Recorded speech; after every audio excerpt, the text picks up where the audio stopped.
Aabangan ngayon ang muling pagpapakilig ng tambalang Jerome Ponce at Krisha Viaje sa upcoming TV5 original drama series na Para sa Isa't Isa.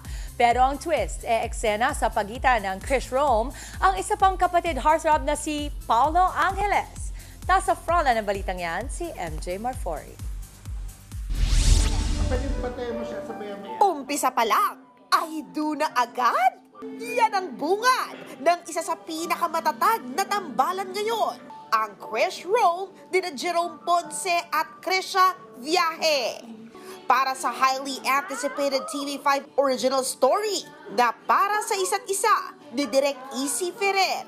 In her bridal gown si Krisha as Erin at Jerome as Zion. Exciting po talaga kasi ibang-iba siya sa characters namin sa Safe Skies Archer.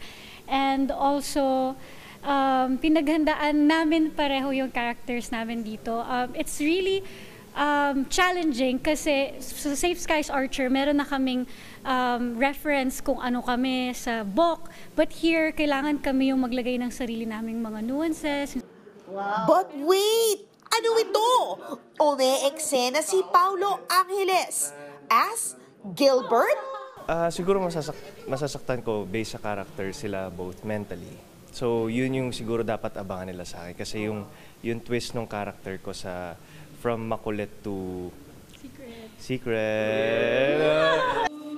Pero aware na aware daw si Paulo sa pagkalayag ng Krish Rome at siya raw mismo stan ng love team nila. Thank you, Jerome, and Krisha, kinikilig na ako sa inyo. Yung mga ano nila. Kasama rin sa cast sina Kelly Day, Andrea Del Rosario, Bobby Andrews, Vandolph, at marami pang iba. Abangan ang Para sa Isa't Isa this coming September sa TV5. Nagbabalita mula sa Frontline. MJ Marfori, News 5. Mga kapatid, Dimples Romana po, maging maalam at may pakialam sa mga napapanahong issue at headlines. Mag-follow na po at subscribe na sa social media pages ng News 5.